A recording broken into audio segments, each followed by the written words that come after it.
الحمد لله وحده والصلاة والسلام على من لا نبي بعده أشهد أن لا إله إلا الله وحده لا شريك له وأشهد أن محمدا عبده ورسوله أما بعد فأعوذ بالله السميع العليم من الشيطان الرجيم بسم الله الرحمن الرحيم يا أيها الذين آمنوا لا تقولوا راعنا وقولوا انظرنا واسمعوا وللكافرين عذاب أليم۔ موضوع آپ حضرات کے سامنے ہے، وقت بھی مختصر ہوتا ہے، غالباً 15 سے 20 منٹ کا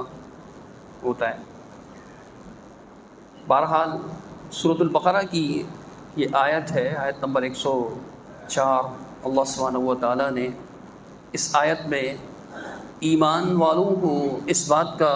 حکم دیا کہ اے ایمان والو لا تقولوا راعنا، جب تم اللہ کے پیغمبر محمد کریم صلی اللہ علیہ وسلم سے مخاطبت کرو، ان سے بات چیت کرو، انہیں اپنے کسی امر کے لیے، کسی ضروری کام کے لیے آواز دو، تو یوں نہ کہو کہ راعنا، بلکہ یہ کہو کہ انظرنا، ہماری طرف دیکھیے، ہمیں دیکھیے اور سن لو کہ جو کافر لوگ ہیں ان کے لیے دردناک عذاب ہے۔ راعنا کہنے سے منع فرمایا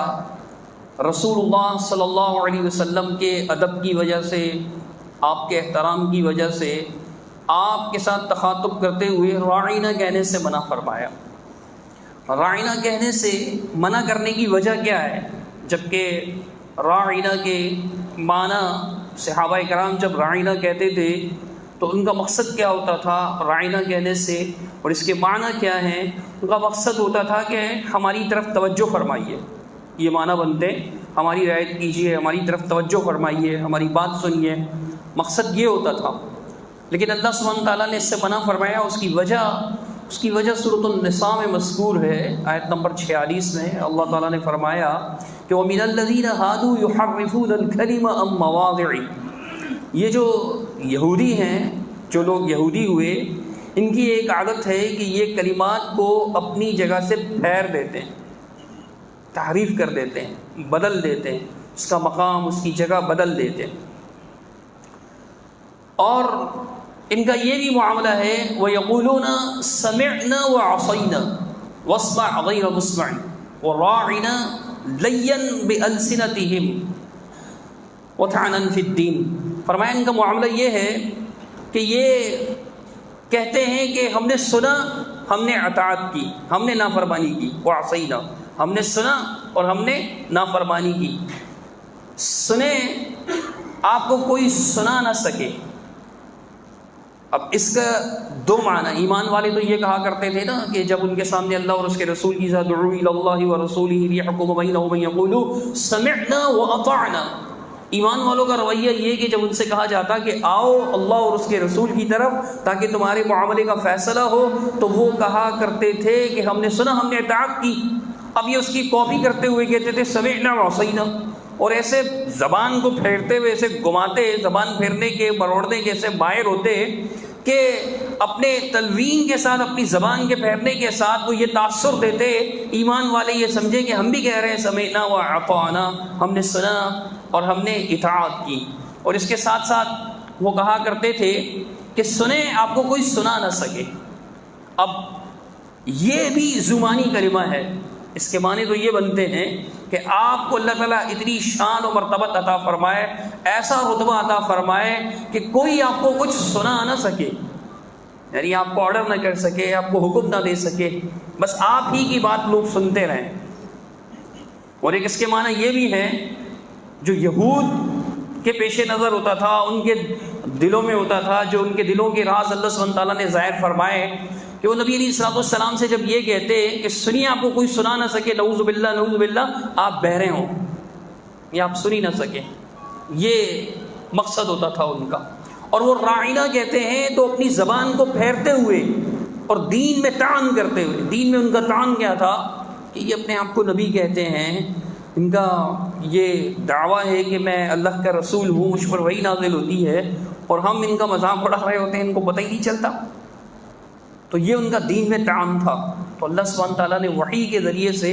ان کی ان تمام جو ہے وہ خرافات کو اور ان کی ان تمام جو ہے وہ بدعمالیوں کو اللہ سبحانہ و تعالیٰ نے وحی کے ذریعے سے ظاہر فرما دیا, دین پر سے طعن بھی دور فرما دیا, اور ایمان والوں کو ادب اور احترام سکھایا رسول اللہ صلی اللہ علیہ وسلم کا کہ راعینہ مت کہو, کیونکہ راعینہ کے جہاں یہ معنی کہ ہماری رعایت فرمائیے یا ہماری طرف توجہ فرمائیے, وہاں اس کے ایک معنی جو ہے تھوڑا سا کھینچ کر, جیسے قرآن نے بتایا کہ لیب بِأَلْسِنَتِهِمْ, وہ لوگ جو ہے نا زبان کو ایسے پھیرتے ہوئے کہہ دیتے تھے راعینہ, اے ہمارے چرواہے, اے ہمارے بکریاں چرانے والے. یا پھر رعونہ سے لیتے تھے, راعینہ بولے تو رعونہ سے لیتے تھے, اس کے معنی ہوتے ہیں نعوذ باللہ ثم نعوذ باللہ, اے احمق, اے نادان, اے بے وقوف, یہ معنی ہوتے ہیں نعوذ باللہ. تو اللہ سبحانہ و تعالیٰ نے ایک ایسا لفظ جس کے صحیح معنی بھی موجود ہیں, ایک ایسا لفظ جس کے صحیح معنی بھی موجود ہیں, اور عام طور پر عرب معاشرے کے اندر اس کا صحیح مفہوم ہی کثیر الاستعمال اور رائج و مروج ہے, سب سے زیادہ اس کا صحیح مفہوم ہی استعمال کیا جاتا ہے.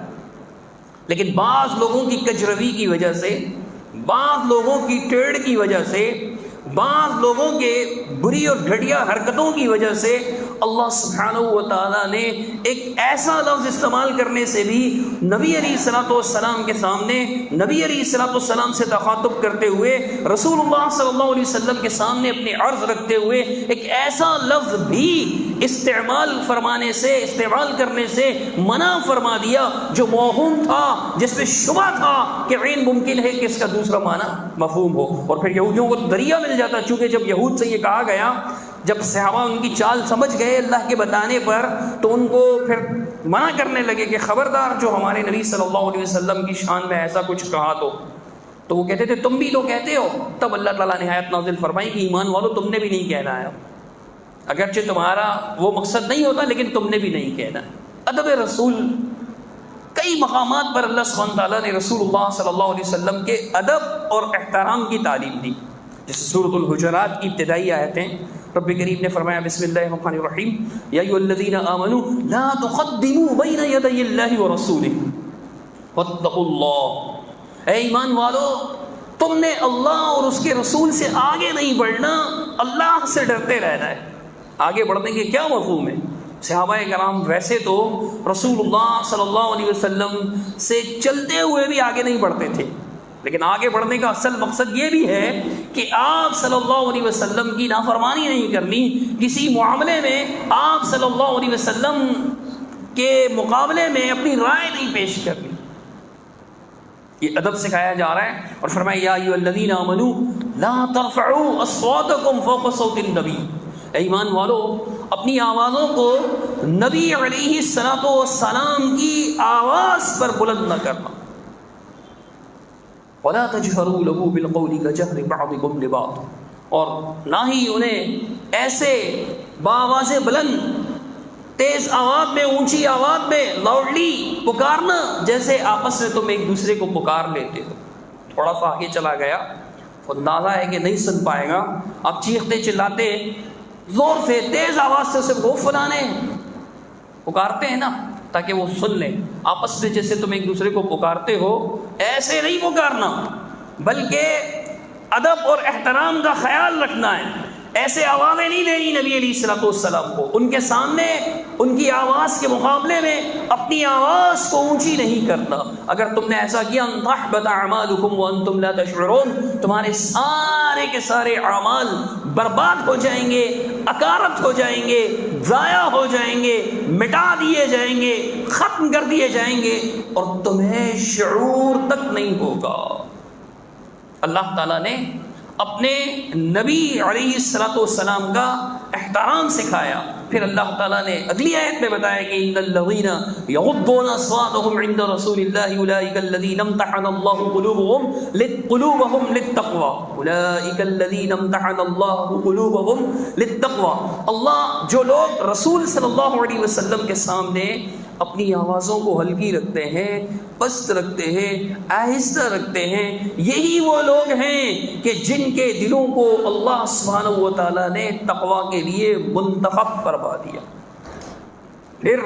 اللہ سبحانہ و تعالیٰ نے مزید اپنے رسول صلی اللہ علیہ وسلم کا ادب اور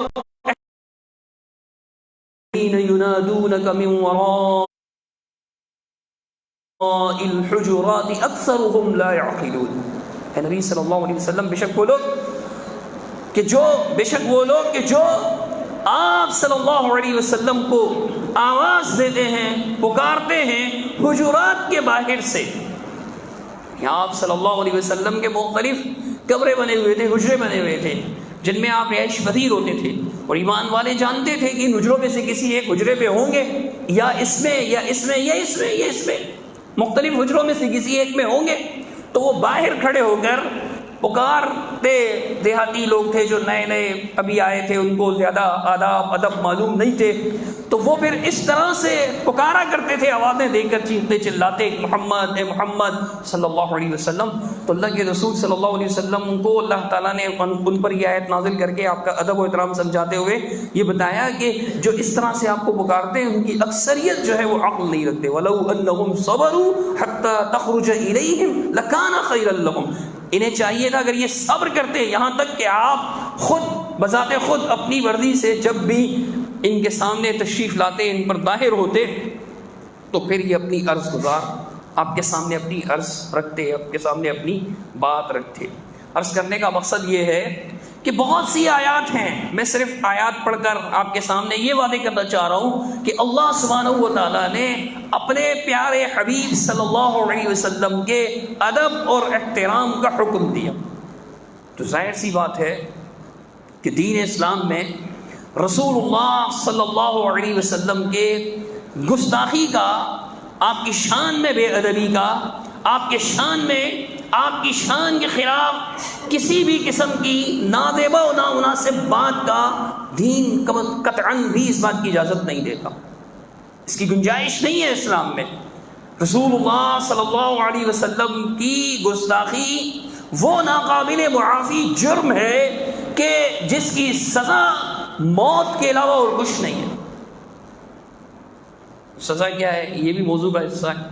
اس پر کئی احادیث موجود ہیں. شیخ الاسلام امام ابن تیمیہ رحمہ اللہ نے الصارم المسلول کے نام سے ایک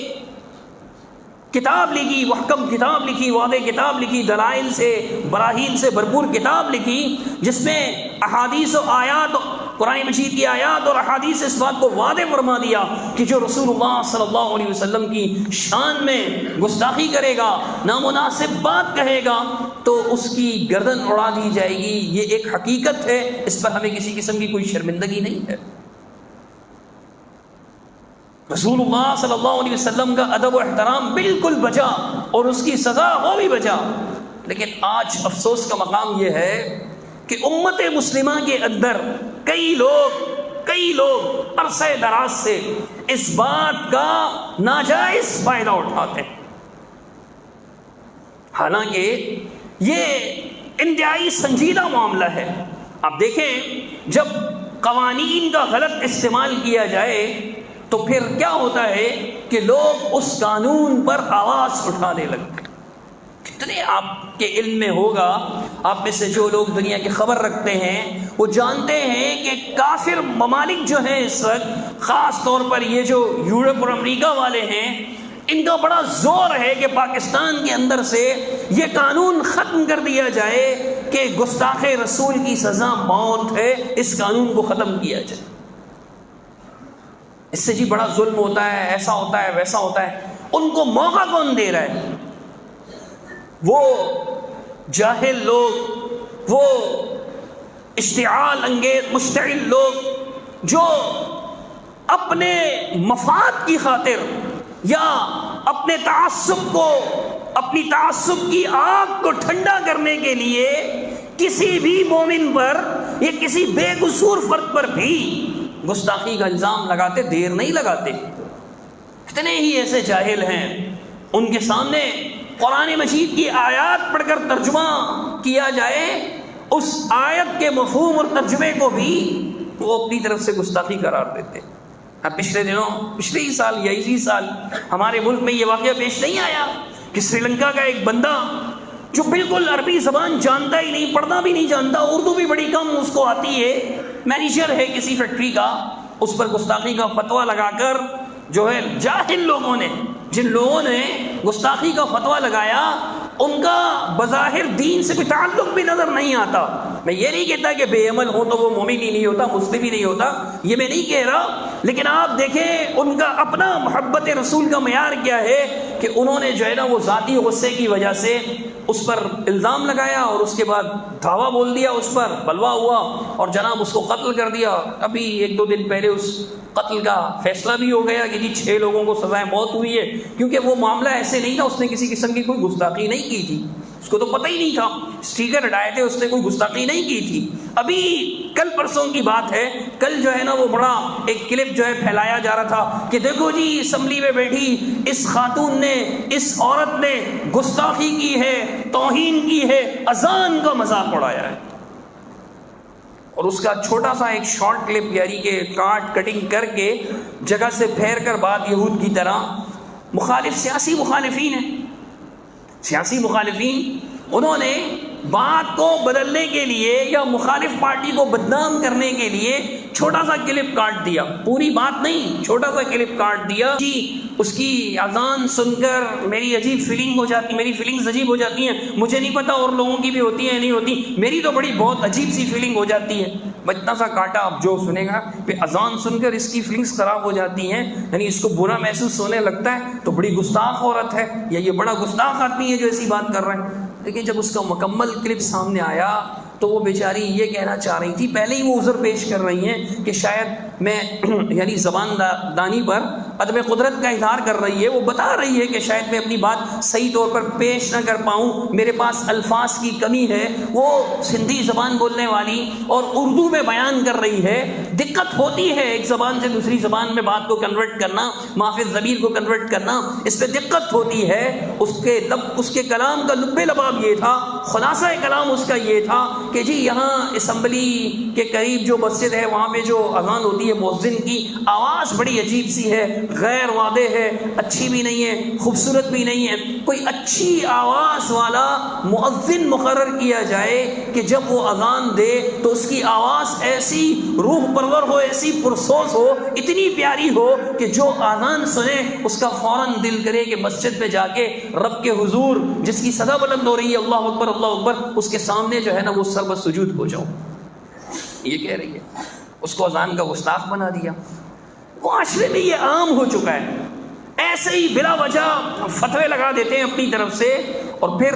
ہمارے ہاں معاشرے کو بھڑکانے میں تھوڑا سا بھی ٹائم نہیں لگتا. لوگ غور و فکر نہیں کرتے، لوگ غور و فکر نہیں کرتے. کسی بھی بندے کو 4 لوگ تھپڑے مارنے لگ جائیں اور بولیں چور چور چور، لوگ آ کر اس کا کچوبر نکالیں گے، پھر پوچھیں گے کیا ہوا تھا، کیا چوری کی تھی اس نے. ہوتا ہے نا ایسا. پہلے اپنی ساری وہ ایک دم یعنی بھڑکانے میں تھوڑا سا بھی غور و فکر کی صلاحیت نہیں. اس سے پہلے ابھی کچھ لوگوں نے، ایک مولانا صاحب بڑے اچھے انداز سے تردید کر رہے ہیں ایسے ناہنجار مردوں کی کہ جو شادی سے پہلے بچی کے باپ کو جہیز کی لسٹیں تھما دیتے ہیں، لسٹ نہیں لسٹیں تھما دیتے ہیں، یہ چاہیے یہ چاہیے یہ چاہیے یہ چاہیے. ضمناً انہوں نے کہا کہ پھر ایسے جو ہے وہ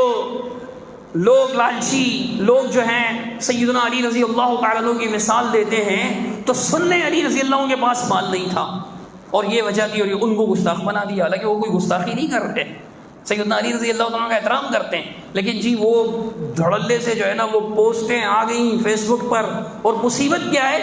کہ فیس بک پر ہم میں سے، ہمارا عمومی مزاج ہمارے معاشرے کا، کوئی ایک پوسٹ آ جاتی ہے ہم دیکھتے ہیں کہ ایک نئی بات ہے، یہ تو میرے دوستوں کو نہیں پتا ہوگی، جو میری فرینڈ لسٹ ہے ان میں نہیں ہوگی یہ بات ابھی تک، ان کو نہیں پتا ہوگی ابھی تک، جس واٹس ایپ کے گروپس میں میں چل رہا ہوں ان میں تو ابھی تک یہ بات نہیں آئی، تو کیوں نہ میں وہ پہلا فرد بن جاؤں جو سب کو باخبر کر دوں۔ سارے جو ہے نا وہ بلا وجہ میں نیوز چینل کے نمائندے بنے ہوئے، سارے خبر دینا شروع کر دیں گے، جس کو بولنا نہیں آتا وہ بولے گا آپ دیکھ رہے ہیں یہ کیا ہو رہا ہے، ایسے ایسے ایسے کیمرہ لے کر فیس بک پہ لگا دیا، یوٹیوب پہ لگا دیا، گروپوں میں بھیج دیا، اشتعال بھڑکانا ماحول کو۔ یہ طریقہ صحیح نہیں ہے، یہ طریقہ درست نہیں ہے۔ اسی سورۃ الحجرات میں اللہ رب العالمین نے ایمان والوں کو اس بات کا حکم دیا کہ یا ایھا الذین آمنوا ان جاءکم فاسق بنبأ فتبینوا ان تصیبوا قوما بجہالۃ فتصبحوا علی ما فعلتم نادمین۔ اے ایمان والو، اگر تم میں کسی کے پاس کوئی فاسق خبر لے کر آئے تو پہلے اس کی تحقیق کرو خوب،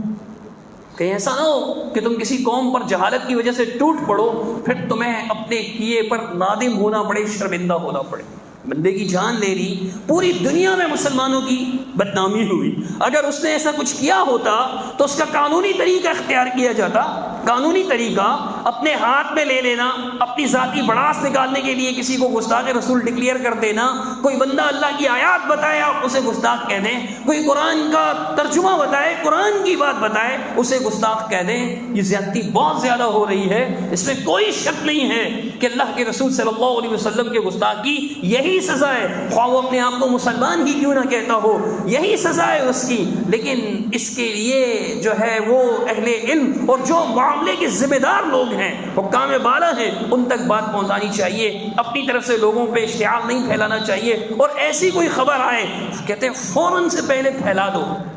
فوراً سے پہلے، اور ہم پھیلانے لگ جاتے ہیں۔ جو اس کو نہیں پھیلایا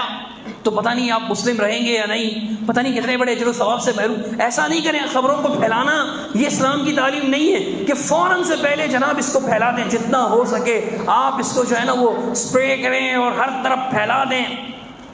اسلام کی یہ تعلیم نہیں ہے۔ اسلام کی یہ تعلیم ہے کہ پہلے تحقیق کریں پھر بات آگے پھیلائیں، وگرنہ اسلام یہ سکھاتا ہے جو بغیر تحقیق کے بعد پھیلا دیتے ہیں کہ کفا بالمرء کذبا ان یحدث بكل ما سمع۔ آدمی کے جھوٹا ہونے کے لیے اتنا ہی کافی ہے کہ وہ ہر سنی سنائی بات کو آگے پھیلا دے، آگے پہنچا دے۔ تو احتیاط کیجیے،